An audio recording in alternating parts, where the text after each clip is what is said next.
আসসালামু আলাইকুম রহমতুল্লাহি ওবরকাতুহু। সম্মানিত দর্শক, ২০২৫ সনের আগস্ট মাসে ১৯৭১ সনের ৯ মাসের যে মহান মুক্তিযুদ্ধ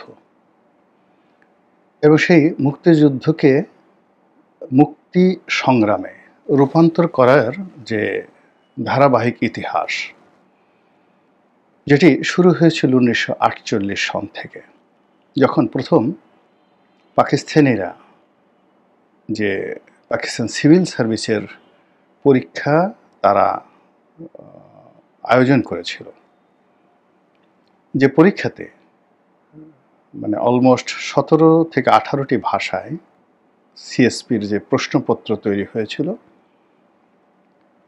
সেই প্রশ্নপত্রের মধ্যে বাংলা কোনো ভাষা ছিল না। এটাকে প্রতিবাদ করার জন্য পাকিস্তানের যারা বুদ্ধিজীবী ছিলেন, পশ্চিম পাকিস্তান এবং পূর্ব পাকিস্তান সম্মিলিতভাবে তারা একটি সংগঠন তৈরি করেছিল, তমুদ্দিন মজলিস।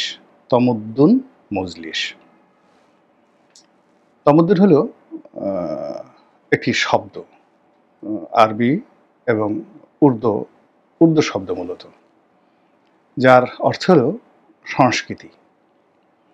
তো সেই যে সংগঠনটি প্রথম শুরু করেছিলেন প্রিন্সিপাল আবুল কাশেম, এবং ওই মুহূর্তে পূর্ববঙ্গের যত জ্ঞানী গুণী বুদ্ধিজীবী যারা মূলত ইসলামিক ঘরানার বুদ্ধিজীবী ছিলেন, তারা সবাই এর সঙ্গে জড়িত ছিলেন।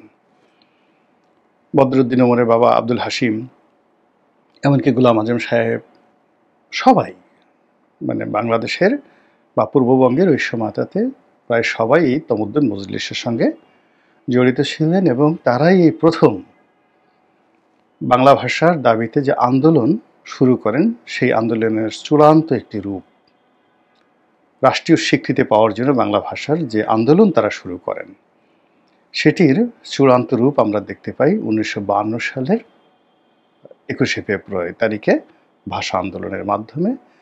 আর সেই ভাষা আন্দোলন পরবর্তীতে স্বাধিকার আন্দোলন পরবর্তীতে স্বায়ত্তশাসন পরবর্তীতে স্বাধীনতার আন্দোলন পরবর্তীতে মুক্তিযুদ্ধ বা মুক্তিযুদ্ধের সংগ্রাম। তো ৪৭ থেকে যে বাসনা, যেটা প্রথম প্রকাশ হলো ৪৮ সনে, আর সেটা বাস্তবায়ন হলো ১৯৭১ সনের ২৬শে মার্চ। আর আমরা যে একটা স্বাধীনতার উজ্জ্বল লাল সূর্য, সেই লাল সূর্যের রক্তিম আলোয় আমরা যে আলোকিত হলাম ১৯৭১ সনের ১৬ই ডিসেম্বর তারিখে। এই যে একটা অনবদ্য, একটা বর্ণাঢ্য ইতিহাস, সেই ইতিহাসটা আমরা কখনো ধারণ করতে পারিনি, অনুভব করতে পারিনি কয়েকটি কারণে। প্রথম কারণ হলো বঙ্গবন্ধু জমানায় জাসদের প্রচণ্ড দাপট, অর্থাৎ মুক্তিযুদ্ধটি মূলত ৩টি ভাগে বিভক্ত হয়ে গেল।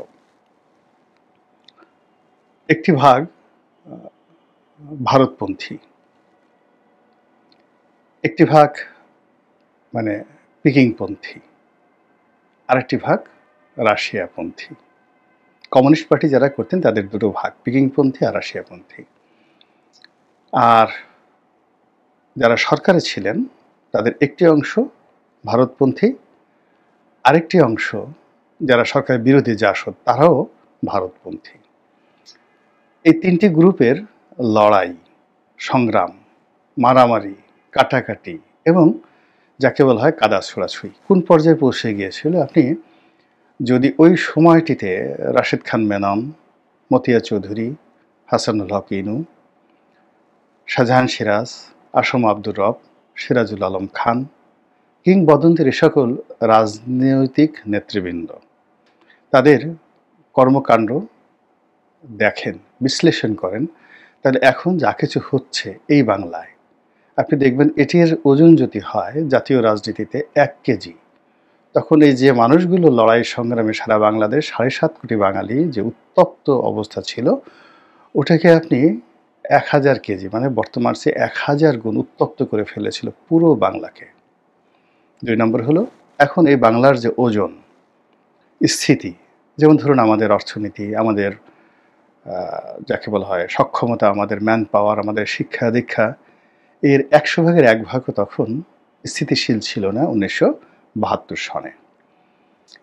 ফলে শক্তিশালী একটি পক্ষের যে রাজনৈতিক কর্মকাণ্ডের ফলে সব কিছু, শিল্প, কারখানা, ব্যবসা, বাণিজ্য, মানে দারিদ্রতার চরম সীমানায় নিয়ে গিয়েছিল, যে মানুষ রিলিফের জন্য 1 কেজি চিনের জন্য, 1 কেজি ডালের জন্য, একটু গুঁড়ো দুধের জন্য, কিংবা একটা রেশন কার্ডের জন্য যেভাবে মানুষ 72-73 সনে লাইনে দাঁড়িয়ে থাকতো, এবং মানুষের সেই অভাব এবং কর্মবিমুখতার কারণে 1974 সনের যে দুর্ভিক্ষ, এটি অনিবার্য হয়ে পড়ে। ভারতের দ্বিচারী আচরণ, অর্থাৎ যারা এখন যেটা চীন করছে, অর্থাৎ চীন করছে মায়ানমারের সঙ্গে, তারা আরাকান আর্মিকেও সহযোগিতা করছে, আবার মায়ানমার সরকারকেও সহযোগিতা করছে, বলছে তোমরা মারামারি করো, যারা জিতে আসবে তারাই আমাদের। 1972, 73, 74 সনে জাসদের যে রাজনীতি এবং আওয়ামী লীগের যে রাজনীতি, সেক্ষেত্রে বলা হয়েছিল যে তোমরা যারা জিতে আসবে তারাই আমাদের। ফলে তাদের শক্তি, অস্ত্র, অর্থের কোনো অভাব ছিল না। এরপরে সরকারের মধ্যে বেশ কয়েকটি গ্রুপ, খন্দকার মোশতাকের নেতৃত্বে পাকিস্তানপন্থী একটা গ্রুপ, শেখ ফজলুল হক মনি, তারপর ফজলুল হক মনির সঙ্গে আব্দুর রাজাক সাহেবের মতো মানুষ, ওনারা একটা গ্রুপ বঙ্গবন্ধু পরিবারের, এবং ঢাকা বিশ্ববিদ্যালয়ের ছাত্রলীগ থেকে শুরু করে ক্ষমতার শেখ পরিবারের যারা মূল নিউক্লিয়াস, তারা শেখ ফজলুল হক মনির নেতৃত্বে বঙ্গবন্ধুর উপর এতটা প্রভাবশালী যে এদের অনুমতি ছাড়া 32 নম্বরে কেউ ঢুকতে পারতেন না। এবং সরকারে যত বড় মন্ত্রী হন না কেন, শেখ ফজলুল হক মনির যে দাপট বঙ্গবন্ধুর চাইতে কোনো কোনো ক্ষেত্রে বেশি ছিল। এবং 75-এর 15ই আগস্ট, বিশ্বাস করেন 14ই আগস্ট এর কাহিনী যদি আপনাকে বলি, ওই দিন সারা বাংলায় বঙ্গবন্ধুর শাসনের চাইতে শেখ ফজলুল হক মনির শাসন ক্ষমতা বেশি ছিল। তো বোঝার চেষ্টা করেন যে বঙ্গবন্ধুর কি অবস্থা ছিল। আর এর বাইরে তাজউদ্দিন সাহেবের নেতৃত্বে আরেকটি গ্রুপ, তাহলে খন্দকার মোশতাকের নেতৃত্বে পাকিস্তানপন্থী একটা গ্রুপ, আর ভারতপন্থী দুটো গ্রুপ। তাজউদ্দিন সাহেব কট্টর ভারতপন্থী ছিলেন, কিন্তু তিনি পেরে উঠছিলেন না। কিন্তু বুদ্ধিবৃত্তিক লেভেলে যারা ভারতের বুদ্ধিজীবী ছিলেন, ইন্টেলেকচুয়াল ছিলেন, তিনি তাদেরকে বঙ্গবন্ধু থেকে আলাদা করে ফেলেছিলেন। এবং এই গ্রুপের মধ্যে আব্দুল গাফফার চৌধুরী, তাজউদ্দিন আহমেদ থেকে শুরু করে যত জ্ঞানী গুণী বুদ্ধিজীবী, রেহমান সুবহান থেকে শুরু করে ডক্টর কামাল হোসেন, এভরিবডি সবাই বঙ্গবন্ধু থেকে আলাদা হয়ে গিয়েছিলেন। এবং ডক্টর কামাল হোসেন বঙ্গবন্ধুর কাছে ছুটি নিয়ে গবেষণা করার জন্য তিনি এই ত্যক্ত বিরক্ত হয়ে চলে গিয়েছিলেন ইংল্যান্ডে। এরা সবাই তাজউদ্দিন গ্রুপ। তাহলে বঙ্গবন্ধুর যে মূল নিউক্লিয়াস আছে, সেই নিউক্লিয়াস সেটা কাজ করেনি। ফলে কি হলো, একটা অনিবার্য রক্তাক্ত যাকে বলা হয় বিপ্লব হলো, দুর্ঘটনা হলো, জাতীয় শোক দিবস হলো। আমরা স্বাধীনতার স্বাদ গ্রহণ করার চাইতে বলা শুরু করলাম পাকিস্তান জমানা ভালো ছিল। এটা বঙ্গবন্ধু জমানাতে। এখন যেভাবে সবাই শেখ হাসিনাকে স্মরণ করছে, তখন ওই একই কারণে, মানে পাকিস্তানের কারণে নয়, বঙ্গবন্ধু জমানার এই আমি যেভাবে বললাম এই কারণে। গেল এক, মুক্তিযুদ্ধকে আমরা অনুভব করতে পারিনি যেভাবে আমরা এখন বিপ্লবকে অনুভব করতে পারছি না। এরপরে জিয়াউর রহমানের জামানা, বঙ্গবন্ধুর জামানা।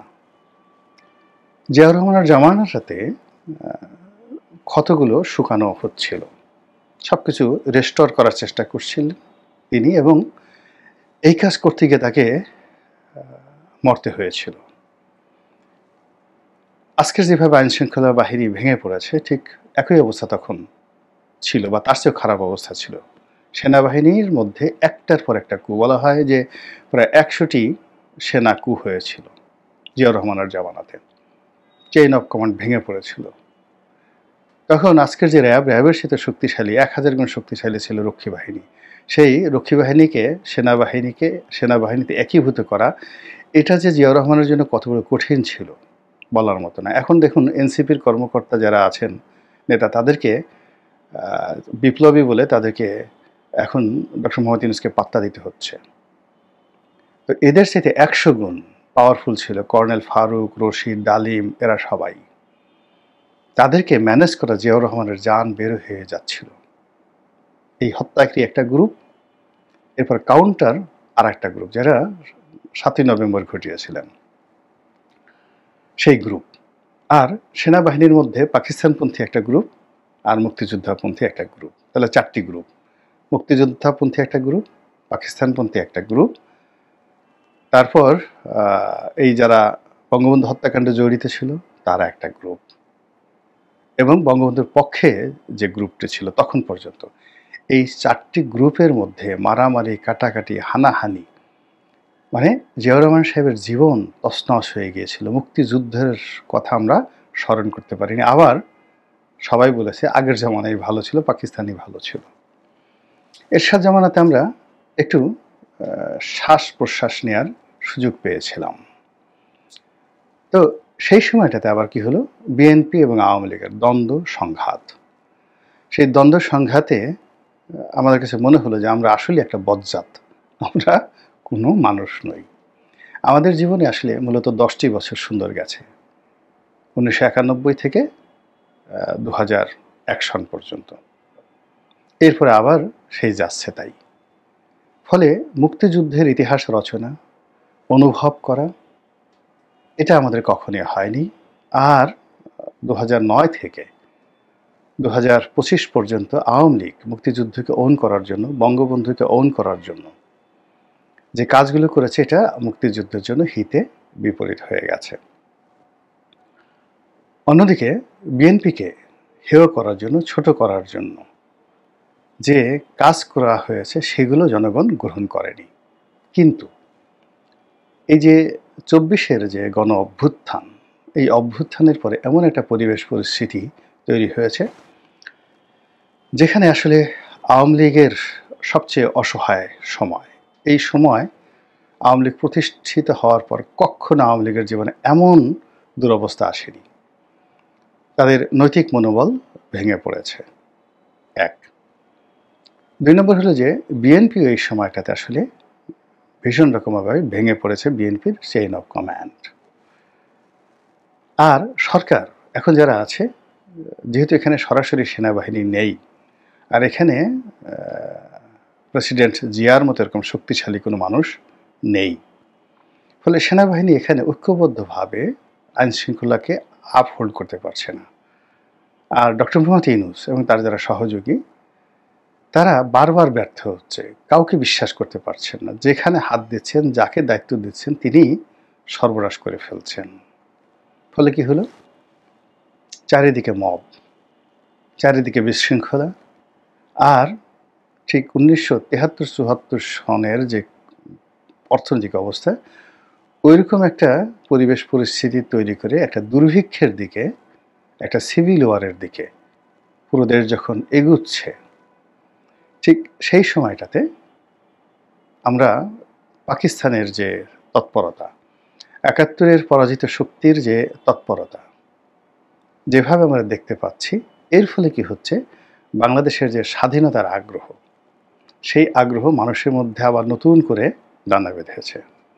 নতুন করে মানুষ মুক্তিযুদ্ধের কথা চিন্তা শুরু করেছে, নতুন করে মানুষ 71-কে স্মরণ করা শুরু করেছে, নতুন প্রজন্মের মানুষ 71-কে খোঁজ করছে, নতুন প্রজন্মের মানুষ বঙ্গবন্ধুকে স্মরণ করার চেষ্টা করছে, সে কিভাবে একটা বিপ্লবকে তিনি মুক্তিযুদ্ধে রূপান্তরিত করেছিলেন।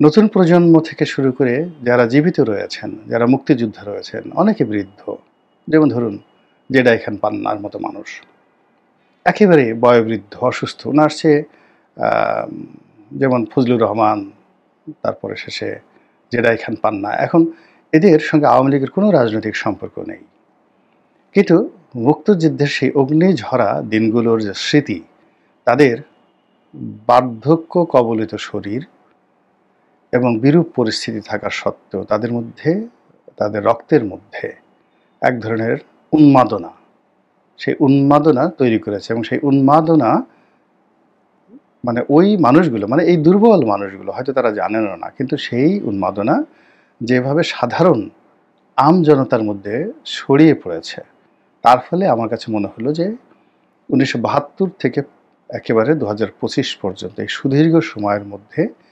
মুক্তিযুদ্ধ নিয়ে যে জাগরণ, যে ভাবাবেগ, যে নস্টালজিয়া মানুষের মধ্যে তৈরি হয়েছে, সেটা আমরা এই আগস্ট মাসে বাংলার আনাচে কানাচে সাধারণ মানুষের মধ্যে যেভাবে দেখতে পেরেছি, ওভাবে আমি আসলে সেই 1971 থেকে যতটা দেখেছি, 72 থেকে যতটা দেখেছি, মানে আমার বয়স বাড়ার সাথে সাথে, আমার বোধ বুদ্ধি হওয়ার সাথে সাথে যেভাবে দেখেছি, এরকম আমি দেখিনি। এবং একই সঙ্গে আমি তো সেই রাজাকারদের দেখেছি, আলবদর শামসের দেখেছি, কিন্তু তাদের যারা আদর্শ এই মুহূর্তে লালন করেন, তাদের মধ্যে যে উগ্রতা এই মুহূর্তে দেখা যাচ্ছে, এবং তারা যেভাবে প্রস্তুত হচ্ছে নতুন একটা সংগ্রামের জন্য, লড়াইয়ের জন্য, যেভাবে তারা ঔদ্ধত্য দেখাচ্ছে, এই সাহস শক্তি তারা 1971 সনের এপ্রিল মে মাসে তারা দেখায়নি মুক্তিযুদ্ধকালীন সময়টিতে, কিন্তু তারা এখন সেই জিনিসটা দেখাচ্ছে। ফলে দুটো পক্ষ যেভাবে মুখোমুখি হচ্ছে প্রবল থেকে প্রবল ভাবে, আমি মনে করি এর মাধ্যমে একটা জাতীয়তাবাদ, নতুন একটা বাঙালি অথবা বাংলাদেশি জাতীয়তাবাদ প্রতিষ্ঠিত হবে, এবং যারা সংগ্রাম করে টিকে থাকবে তারাই একটা নতুন ইতিহাস গড়বে বলে আমি মনে করি। জয় হোক বাংলাদেশের, টিকে থাকুক বাংলাদেশ স্বাধীনতা এবং সার্বভৌমত্ব নিয়ে। আসসালামু আলাইকুম রহমতুল্লাহি ওয়া বারাকাতুহু।